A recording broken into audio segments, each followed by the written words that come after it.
Akala ko naman seryoso. Ang lahat ay kaisiya, natuto ang atin ng manok. Abubuisit na naman si Vice.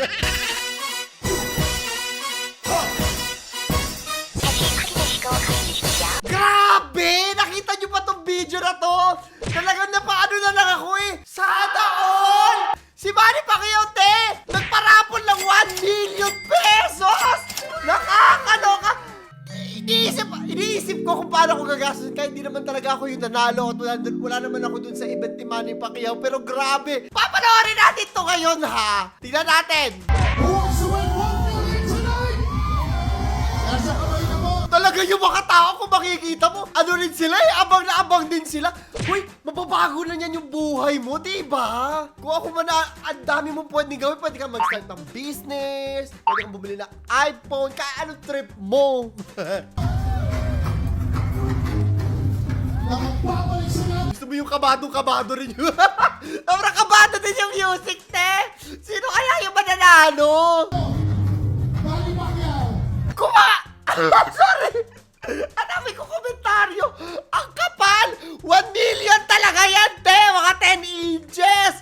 Hala ka! Kasi bibigay! Pwede ka na mag-party after!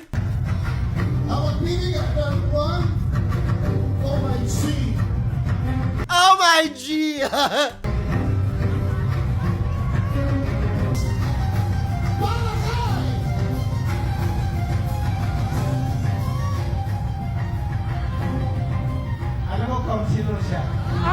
Ay, counselor! Sayang! Sana sa normal na mamamaya. Pero piling ko naman yung party nila eh mga kaibigan niya rin ng mga sa, ano tawag dito, sa gobyerno.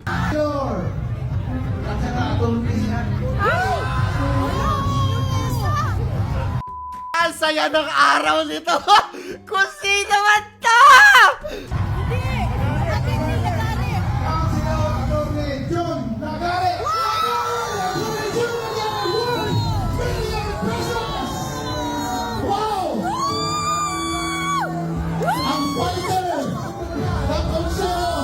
Pero mukhang yayamanin naman ata lahat ng mga tao dito. Naku, kung tayo, magwawala magwawala talaga tayo, no?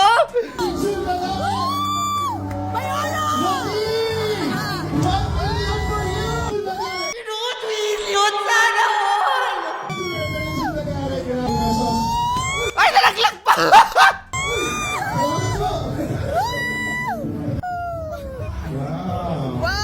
Mayaman ata, parang hindi siya ganun ka-excited. Parang barya lang din ata sa kanya. Ata! May 1,000 Gcash! Na-late yung 1,000 Gcash giveaway ko, te! May 1,000 Gcash giveaway tayo bago tayo magpatuloy ngayon. Kasi ilalim yung mechanics natin. Tapos sagutin nyo tong question of the day natin, ha? Sabi ko kanina, malaki ang pwedeng ipagbago ng buhay mo dyan sa 1 milyon na yan, eh. Kung ako, ha? Re-resign na agad ako. Pero kayo, eto na. Ano ang gagawin nyo? O ano una yung bibilin pag nanalo kayo sa raffle ng 1 million? I-comment nyo sa ilalim. Ito na, mag-ano na tayo ngayon. Ating video, manood na tayo.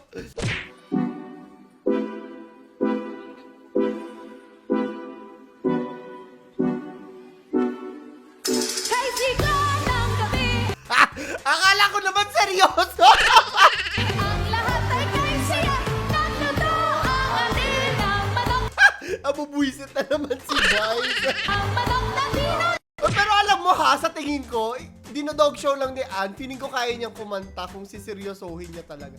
Nanay, hula ko lang naman. Next. Asa tibok na puso sa bawat ingat.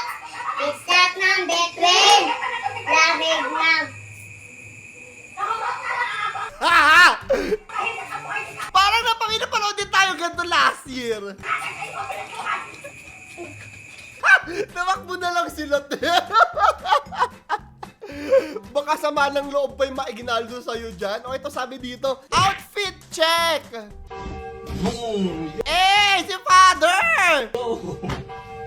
Sagbang gabi na po, outfit check tayo. Yun o. Una ito, may panlabas. Itong tawag dito, kasulya. O, ay, tatanungin tatanungin ko lang kayo ha, na-discuss na natin ito nung nakaraan, pero tatanong ko lang din ulit, sa inyo ba, okay ba, no, na gumagamit ng TikTok or social media, yung mga pare, ganyan, or mga matataas na posisyon sa simbahan? O sa tingin nyo, marami kasi parang ayaw nila kasi parang dinodog show daw. Comment nyo sa ilalim. Ako okay lang, parang wala. Parang wala namang wala namang masama. Next one. Ayan, namimili na sila ng mga Christmas.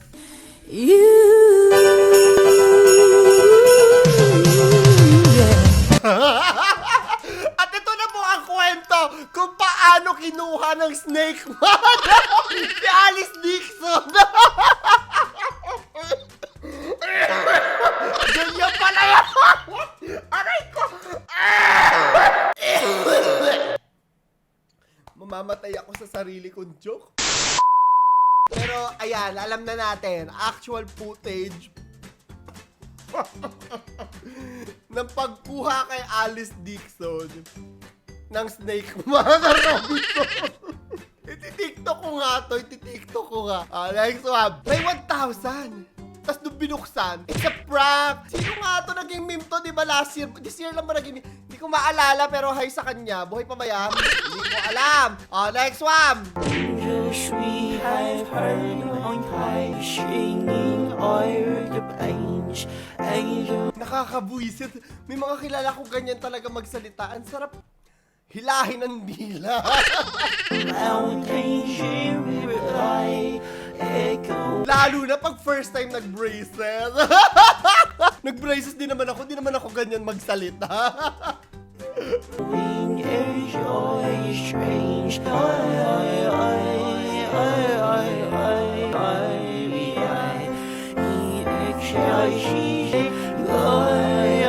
Ewan ko sa'yo, kuhang-kuha mo yung inis ko. Eto, Pamangkin. your mom saw it. Pamangkin. Pamasko ko sa'yo. Salamat, tita. Bango. Ayan ha, baon mo na yan. Sa linggo. Ba't mo kasi pinakita eh? Totoo to. Eto ha, alam ko magagalit kayo sa akin. Pero, if ako yung parent, parang opportunity to para ituro. Hindi naman lahat tayo may pera, di ba? Meron mga nabibitin din talaga. Pero opportunity to para ituro natin sa mga anak natin yung pagrespeto. I think disrespectful siya, no? Yung pagrespeto ba sa pera? No? Sa anak mo yan, dapat ma-enjoy niya. Akin lang yun. Pwede kayong magalit, pwede kayong maggalit na galit dyan, kahit anong trip nyo. Nakita ko na naman to. Nakita ko na naman to! At sumayo rin. Magbigayan po kayo ng kapayapaan sa isa't isa. Kapayapaan po. Peace be with you.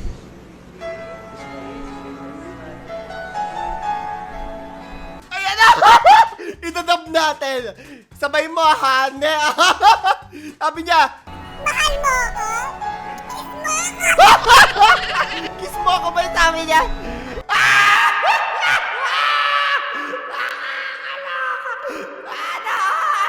Diyan ka talaga nila naglalandian. Heist! Neck host! Excellent. May the best spaghetti win. Nalunod kami sa spaghetti sa Christmas party na. Ay, teka, speaking of spaghetti. Hi po sa mga kapitbahay namin. Hindi ko alam kung nanonood kayo ng content ko. Pero hindi ko alam kung nagkakape ako kahapon. May Christmas party sila dun sa bahay nila. Nakita nila ako, kinawayan nila ako. At inagutan nila ako ng spaghetti. So, ganun pala yung technique doon. Magpapakita ka pag may... Ang picture, oh. Maraming salamat po. Tapos nung gabi pinadalan pa akong salad. Masarap po, masarap. 10-10. Sa New Year ulit. Hello po, welcome po sa aming Christmas party. Ito po ang dala ng aking mga estudyante, spaghetti party. Okay? Contestant number 1 is spaghetti number 1. Ayan, tingnan natin. Wow! Spaghetti number 2. Oy! Mura ba ang spaghetti? Kaya laging spaghetti ang hinahanda? Hindi ko alam. Dahil hindi ako nagluluto. Pasensya na. Bakit lagi spaghetti nga ang hinahanda? Spaghetti number 3. Or baka dahil nakasanayan lang talaga natin? Spaghetti number 4. Spaghetti Daya, galing Jollibee. number 4, Jollibee. Spaghetti number 5. Hotdog. Puro hotdog. Ayan. At uy, wala. Puro spaghetti nga, nakakaloka. Spaghetti number 6.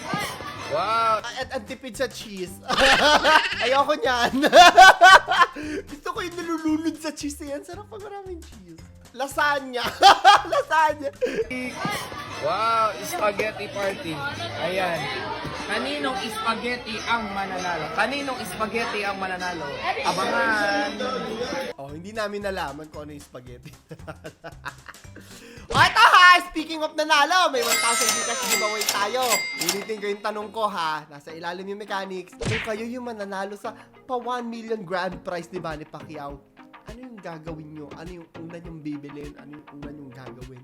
I-comment nyo sa ilalim. So, yun lang po. Ito si Clarence III. Papaalam. Let's video tayo. The soap is not even pangligo, panlaba po. Maglalaba ba ang bata? Etong tinutukoy niya, meron kasing post akong nakita or tinag ako din ng isa sa mga follower na post ng isang mommy. Papakita ko na lang sa inyo. Ayan, may post ang isang mommy, pero etong nakita ko parang hindi na yung original, no? Parang ni-repost na lang siya. Sabi, hindi kami maselan, hindi kami maarting pamilya. Inuulit ko para sa bata ang Christmas party. Maiiyak talaga kahit sinong bata makatanggap ng ganyan.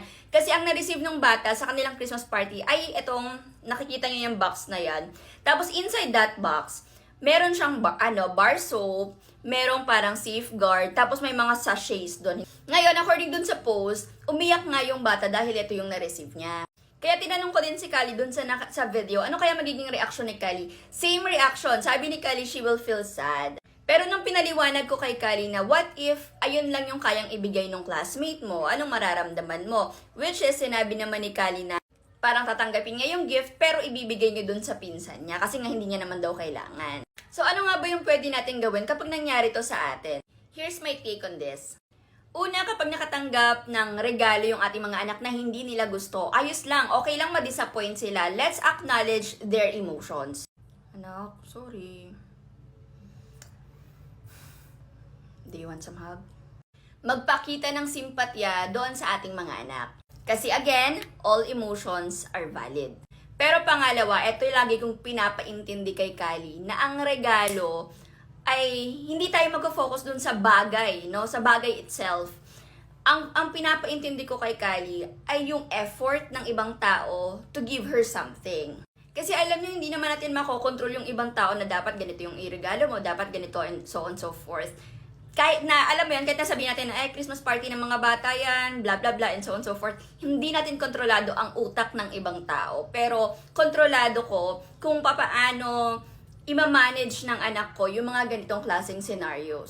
So, pangalawa, pwede kong ipaliwanag sa kanya na baka yun lang yung nakayanan ng kaibigan mo, at least nagbigay siya, and what not. Parang sa akin lang ha, ganun talaga yung ipapaliwanag ko. Kasi una, ayoko namang magtanim yung anak ko ng sama ng loob na, ay, naku, yung mga yan, ganyan lang yung niregalo sa akin, alam naman nilang bata ako, and so on so forth, ganyan. Syempre, ayoko magkaroon ng grudge yung anak ko sa ganitong klaseng season. Alam mo yun, na I want her to be very, very grateful and happy even on the little things. And pangatlong take ko dito, siguro sa iba na lang din na makakapanood ng video na to, lalong-lalo na sa mga parents, no, sa mga Christmas party ngayon, ang dami ng Christmas party. I know, iba-iba tayo ng status ng buhay. Pero kung ano yung kaya nating ibigay, pag-isipan din naman natin kasi bata nga naman yung makakatanggap. Make sure naman kasi eto pinaghahandaan nila yung mga Christmas party na ganito. Very excited yung mga bata. So isipin din natin na at least kahit candies, matutuwa naman yun kahit maliliit na bagay. Basta para sa kanila. Kasi imagine mo nga naman, sa buong panlaba yung matanggap ng bata, diba? Nakakaano din naman, nakaka-disappoint naman talaga. Lalo na ako nakita niya na binalot yung pang-exchange gift niya na maganda, and so on, nag-effort siya, blah blah blah. So, effort din tayo ng kaunti. Pero again, hindi natin kontrolado yung ibang tao. So kung ano man yung matanggap natin, and in order for us to teach our child about gratefulness, we have to model it. Ipaliwanag natin sa kanila that it's the thought that counts. para mas lumawak yung pangunawa nila kahit na ano pa man yung matanggap nila.